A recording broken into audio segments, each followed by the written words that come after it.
Praise the Lord, everybody. Well, as always, it's an honor to be here in SAC. It's a long journey from home. Just kidding. No, it really is becoming more and more. It's always an honor to speak anywhere, but it's really, since starting the Winters Davis Dixon Church, the level of thankfulness for such an opportunity like this to preach has set heavier and heavier, because I know the Winters Church, the Rock West Church, is small. But in that time, that burden that I felt, that passion that I felt, that everyday praying and that everyday fasting and that everyday preparing, you realize how much trust a pastor puts in an evangelist or a young man or someone to preach. Because you realize that this man, our pastor, has a burden for each and every one of us. And so he's entrusting in every young minister and every young man that he's saying, I trust you. I trust your ministry. I've seen you pray. And so that's not something I take lightly. That's something that I take more and more somberly. So I'm so thankful for this opportunity. I give honor to my pastor. I give honor to the bishops. I give honor to quote one of my favorite preachers, honor, honor, honor, honor. And I give honor to the youth staff and the Rock West team. You guys are amazing. Thank you guys so much. All the honors out of the way. My text tonight comes from 1 Samuel chapter 21 and verse 8 and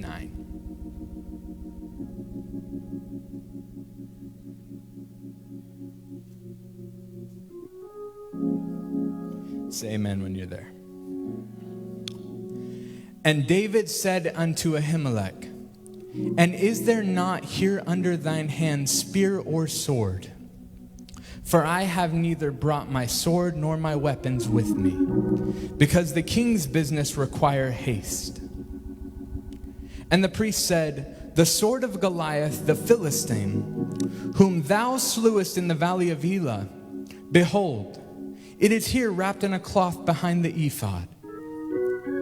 If thou wilt take that, take it, for there is no other save that here. And David said, there is none like that, give it me. For a few short moments, and I promise they'll be short, tonight I want to speak on the sword and the temple. You may be seated. The backstory, I'm sure most of us know.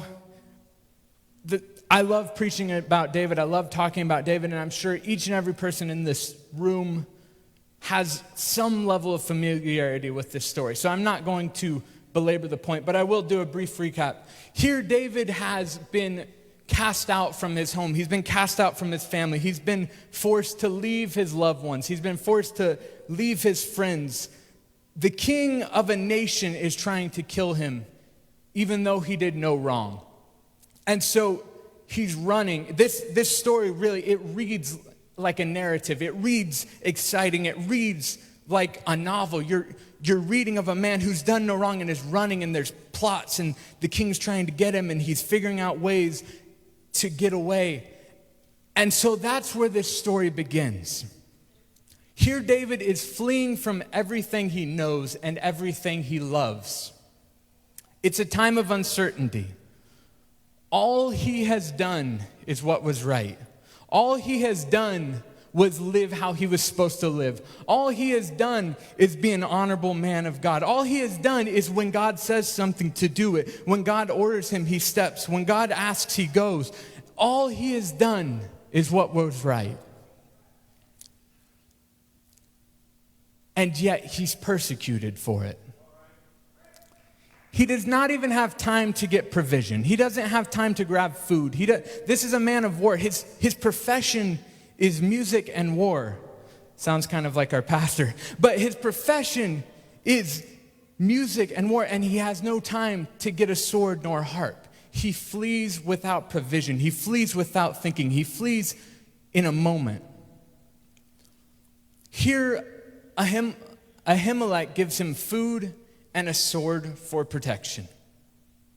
We learn three things from this story. Number one, sometimes even when you're living right, you'll be attacked.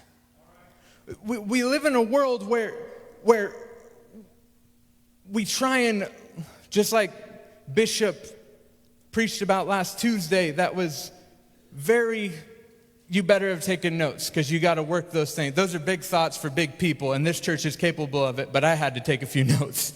But we try and work things out with logic. We try and step by step in our logical order, and so if I do good things, why do good things happen to good people, bad people, and why do bad things happen to good people, and why blah, blah, blah, blah. But here, we learn that sometimes even when you're doing what's right, sometimes even when you're living for God, sometimes even when you're being who you're supposed to be and who you're called to be, you'll be attacked. You'll get sick. Things will happen. Bad things will happen. Sometimes life is tough. And sometimes it's attack of the enemy, or sometimes it's just life. The second thing we learn from this text is we learn a whole lot, and we can take a whole lot of clarity from where he runs. The first place he runs is to the temple. The first place he runs is not to fight, not to try and scrounge up some food, not to find a good hiding place. The first place he runs is to a temple. The first place he runs is to the house of God.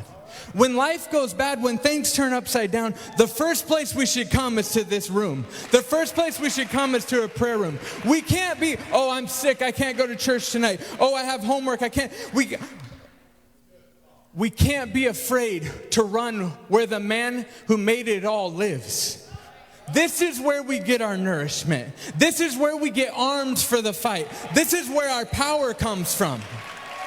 We don't stay home and hide. We run to God. We run to Christ because our power comes not through me, not by my might, but by his might. The first place we go in a time of trial, the first place we go in a time of trouble is to him. The first place we go should be to the temple. The third thing we learn is that the sword of Goliath was already there. The last time we saw that sword was in 1 Samuel chapter 17, when David dispatches Goliath, when David kills Goliath. And by all rights of mortal combat, by all laws of the day, by all traditions of the day, by killing Goliath, that sword was David's to do with as he pleased. That sword was not the government's. That sword was not Saul's. That sword was David's to do with as he pleased.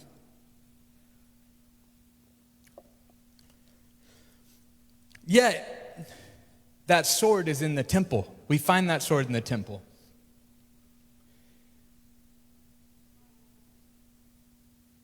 You see, David knew he didn't fight the giant. David was a vessel that was used to fight the giant. David did not stand on his own mighty right arm. He's a little dude. He's like 3 feet tall. He's 12 years old. He's like, never mind, one of the youth. He fought a giant. I told myself I'll never say this. I'm working on being a theologian. I'm not a theologian yet, but I'm working on it. But I'm sure my dad and Bishop Young and Bishop Wilson can give the exact dimensions, but it's in cubics and all kinds of stuff that I'm not familiar with yet, but I'm working on it. But all I know is he was super big. Okay. Preston, stand up. Okay, big dude. Where's the little dude? One of you guys stand up. Okay, you can sit. In a competition between those two, Preston wins. I don't care if he had a little slingshot or not, Preston won that fight. But he didn't win the fight. That tells me there's something more at work than just my power. That there's something more at work than just what I think or what I know. And so here's where David knows, I didn't win this battle on my own. I didn't win this battle through my might. He understood that the Lord fought for him, that the Lord went before him, that the Lord opened up the doors, that the Lord directed his aim, that the Lord prepared the way. And so there are battles that we aren't meant to fight on our own. There's things that will come in our business, or in our life, or in our friendships, or in our workplace, or in our families. There are things that we might try and work out on our own. That, it's just another business decision. It's just another relational decision. It's just another financial decision. No. You pray about that. You get direction about that. Because that is something that we aren't meant to do on our own. We're meant to do it through him. Think of the folly of the man who created everything. That God who created heaven and earth and knows all things is omnipresent. Think of the folly of having a personal relationship with that and deciding to do something on your own. Every step should go through him. Every step should go prayerfully and soulfully and mindfully made because we have connection to the Creator.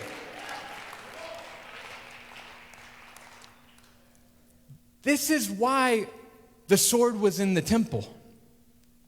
The only reason the sword was in the temple is because David gave it back. David didn't hold on to that sword, didn't clutch it as, look what I did, look how much money I made, look at this. I worked out my marriage, I worked out my friendship, I worked out my finances, He held it, he didn't hold it, he let it go. He gave it back to God and said, God, whatever it is, I have to do your will. I don't care if I lose all my money, I don't care if I lose everything, I don't care. I'll give it all. I'll put it all on you.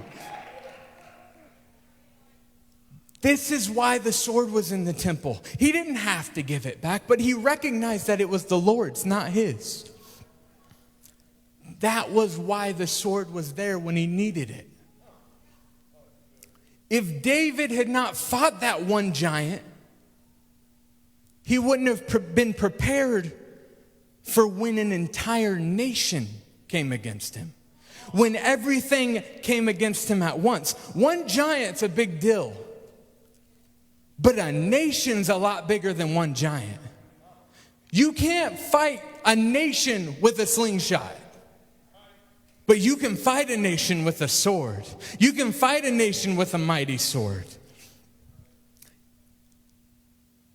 If David would not have sacrificed what was rightfully his, what was by all laws of the day, which was by all logic his, if he wouldn't have given it to the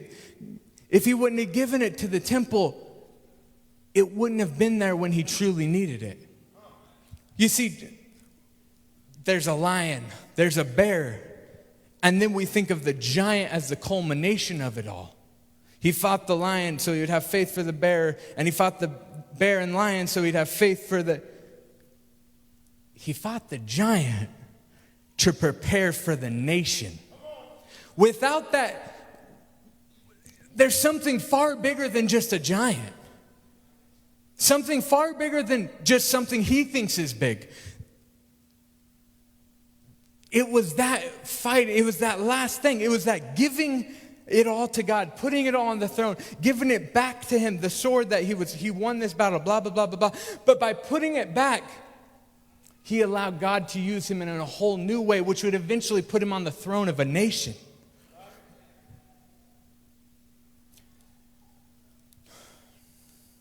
When David grasped that sword, that sword in those dark days of betrayal and persecution, he knew that it was going to be all right. You see, when he grasped that sword, it was bigger than just him holding a little sword, just another weapon. It was bigger than just him fighting with a little weapon. there was a power that came through that. Because he remembered when I was just a little boy, I was able to stand strong and powerful. He knew that there was something. It's not about the sword, but it's about the power of knowing that God worked through his little slingshot. So what could God do with the sword? There's a whole power that comes in recognizing that God did it here. What's he going to do here? And so that faith was built, that faith was aroused, that power came when he grasped that sword. In those dark days of loneliness, when he was on his own, when he was fighting alone, when he was running for his life for nothing he had done wrong, when everyone had left him, when everyone was alone, when everyone, in that moment when he grasped that sword, I imagine that I remember when I was that little boy that no one thought of. I would remember when I was that little boy that my own father forgot. I remember when they were looking for a king and they forgot about me. And I remember when I took the decision to go where no one else was willing to go and be what no one else was willing to be. And God worked through me. And I was able to kill the giant. And I remember when I took that sword as just a little boy who probably couldn't have lifted the sword as it was meant to be lifted, and he struggled. That was the last time David had grasped that sword. And so I imagine the faith that was built when he grasped it. I imagine the power that came when he grasped the sword. The storm you are going through, the storm you are struggling with, the thing you're struggling with, the sickness you're struggling with, the waiting for healing that you're struggling with, the financial situation you are struggling with, the pain, the physical pain, the mental pain, the spiritual pain, whatever. That situation is preparing you. That situation is arming you. That situation is a setup because he's taking you somewhere new. He's taking you somewhere you can't even imagine. He's taking you somewhere powerful. He's taking you somewhere grand.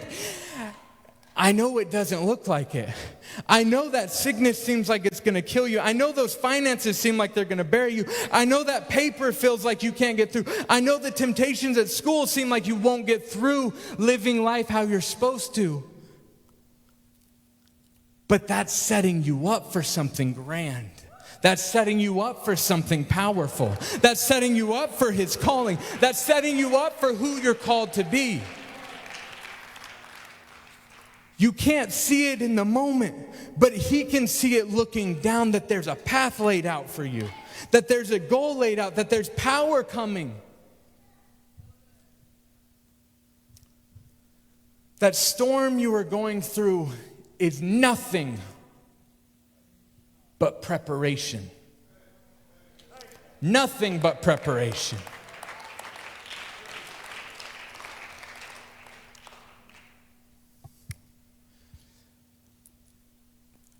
As many of you know, as the musicians come, but as many of you know,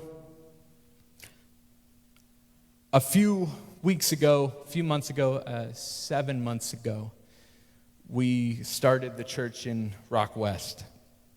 And just full disclosure, it's a little bit intimidating to start a church when you've only been preaching a few years. And it's really intimidating to start a church when you have exactly 0 people you're connected to in a community. It's even more intimidating when you don't even know the right city you're supposed to be in and you just feel God pushing you to a general area. Stinking scary. But we went as a team with the Rock. There's several families that have really been helpful and influential, and we couldn't have done it without them, and we couldn't get there without them. And there's lots of youth that have been helping out, and it's been amazing. It's been powerful, and God's doing a lot. But we didn't have any money coming in. we still have, exactly 0 tithe payers. I don't know if you guys know how bills get paid in a church, but it's either the pastor pays them all out of pocket or tithe payers help him out. So it gets a little awkward when the rent's due and you have no money and you're a young married who's not making any money hardly, and you're paying the bills for a church and everything's breaking and you have 0 tithe payers. And so for the last several months we've been struggling. Without the help of a lot of people in this church, we wouldn't be able to do what we've been doing. We wouldn't be able to even pay our rent. We wouldn't be able to buy our church cards to pass out. We wouldn't be able to even do outreach without the help of several of you that have been giving, and I'm thankful for it. But it got really ugly starting a few months ago because thanks to this church, we have been able to make rent every month. But things started to go wrong on our building that we couldn't afford to fix, and we didn't have a way to fix. Our water got shut off and broken, and so we have been using the toilets at the taqueria across the street, which is extremely embarrassing as a pastor, which is you get really embarrassed when your guest preacher has to run across the street in the middle of church to wash his face or something, and there's a pressure that comes that's a lot bigger than you would think. And there's am I doing the right thing? Am I taking the right steps? This is, we're starting a church, and yet we don't even have toilets. We're in America and we don't have toilets. How are we starting a church? Honduras has toilets. Stephen has toilets and projectors and light systems and screens, and we don't have toilets. And it's humiliating. There's no point to that statement. It's just embarrassing. And then we work for a few months, and things are going good, and we're just, we're making friends. The people from the toilet taqueria, they came to church a few times, and we thought that was an open door. And then they got tired of us using their toilets. There's no positive to that statement. So it just seems bad, but we're struggling. We're working it out. And, you can deal without toilets. And then the heat went out in what I feel like is a very cold winter this year. And so you start having to have church wearing overcoats and gloves and beanies. Yeah, it's not because the bill wasn't paid. It was just because the building was a joke. We're paying our bills somehow. But, our heater won't work. We don't have heat now. We're freezing. People come one time, and we do all this outreach, and we're going to all this work, and we're doing all this work, and people are coming once and then never coming back because who wants to go to church somewhere where there's no toilets and no bathrooms and no heaters and everyone's so cold they can't even breathe, and you just want to get out as soon as possible. And we're dealing with that, and we've had amazing success, especially under the circumstances, especially for the fact of all the things going wrong. We somehow are managing to have success. People are coming to church. Lives are being changed. We're averaging 7 to 10 people a service. It's amazing. God's doing great things. God's opening doors. Amen. But as the pastor, as the team, you take a little bit, man, am I doing the right thing? Is this really the will of God? Everything's going wrong. I don't have a toilet. I don't have a heater. Nothing's going right. And we just trucked on. And then our sound system broke because we're using a sound system from the 80s that we're borrowing from the Rock Church. And that really hit hard. That really messed me up. That really made me feel some fear and feel some twinges of what are we doing? What are we doing? We don't have a sound system. We don't have toilets. We don't have heat. What are we doing? Why are we doing this? Is this God, I thought I was supposed to start a church out here. God, I thought this is where we're supposed to be at. And all throughout this time, we've been working. The team is amazing. We've been trying to get Bible studies. We've been working to get Bible studies. We've been teaching. We've been working. And we've had an enormous, astounding amount of guests that have come from that area, it's called the I-80 corridor. It's astounding the amount of people that have been coming. And we've been working. We've been trying to figure out, the reason we called it Rock West is because I felt God pushing in a direction, not necessarily a city, but a direction. And so we chose Dixon because it's a central location. Yet in the 7 months that we've been there, in the city of Dixon, the success rate hasn't been very high. And so God, I know you're opening up amazing doors everywhere else. What do we do? And then there's a level of, but God, this is where we started. What does it look like if we move? What does it look like if we, and so we've been pushing and we've been beseeching, God, where are we going? What are we doing next? What's your plan? And it got hard, and as the pastor, it really, it weighs on you, and you try not to express it because you're the man of that church, but you gotta keep your shoulders up, but it's hard. But you keep fighting even when you're scared. You keep fighting even when you think you can't do it. You keep fighting even when there's those doubts that creep into your mind. When that fear creeps into your mind, you keep fighting.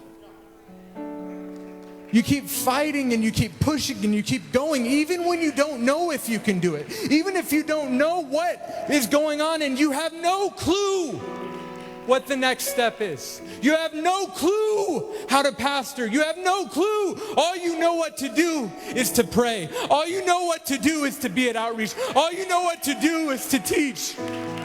All you know what to do is to preach your little sermons that you don't feel qualified. All you know what to do is to go.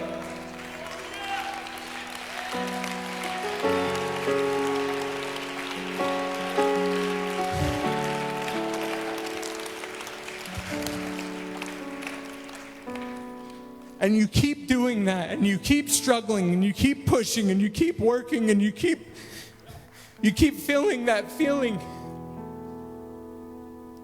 Until one day at outreach, you meet a man that opens up a door that you couldn't have thought of. And today I signed papers on a new building that we are paying $0 of rent for. That the monthly payment is $0 and zero down payment and zero budget and zero anything. That time of fear, that time of pain, that time of I don't know if I can do it. It was that time that now steps me into a place where I know that it's not about what I can do. It's not about how good of a preacher I am, or how good of a door knocker, or how good of a Sunday school program, or even if we have the ability. It's that. It's this experience today, signing those papers, that now no matter what comes, when a door opens in Winters or Dixon or Davis for us to buy a building, I don't care if I can figure out the finances. I don't care if I think I can do it or not. I'm going to step forward in faith and prosper because I know that it's not about me. It's that sword in the temple. It's that I have that sword that I can grasp in those scary times and say, God, I remember when we didn't even have toilets, and now we have a building rent-free.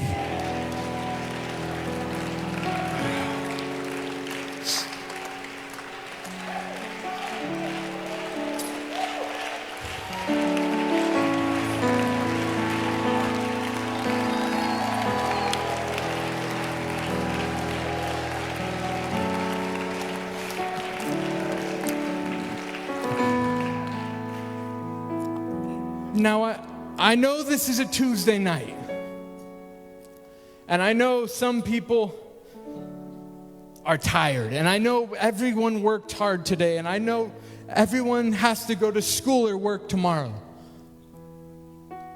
But I've been praying about this service, and I've been preparing for this service, and I know that there's someone out here that's so scared, and that there's someone out here that's trying their best, and there's someone out there that's in a situation they don't deserve, and that they shouldn't be in, that they didn't do anything wrong, and that they're fighting for their life, and they don't think they can do it.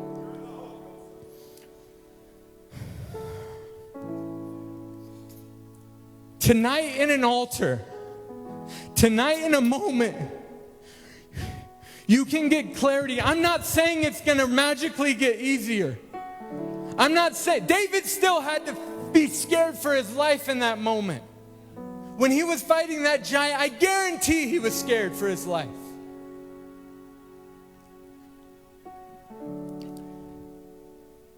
But there's a plan. There's something coming that you don't understand. And so even if the fight is now, even if it's something you don't deserve, even if it's hard, it's a setup. It's a setup. And so tonight, I'm calling for anyone who's in a situation they don't understand. I'm making an altar call for anyone who's fighting some stuff. Maybe it's loneliness, maybe it's finances, maybe it's relational, I don't know. But if you want to come to this altar and grasp that sword in the Spirit of something He's brought you through in the past, just know that what's going on is bigger than you. Just know that what's going on is He's setting you up for your future, that He's setting you up for what He's calling you to do.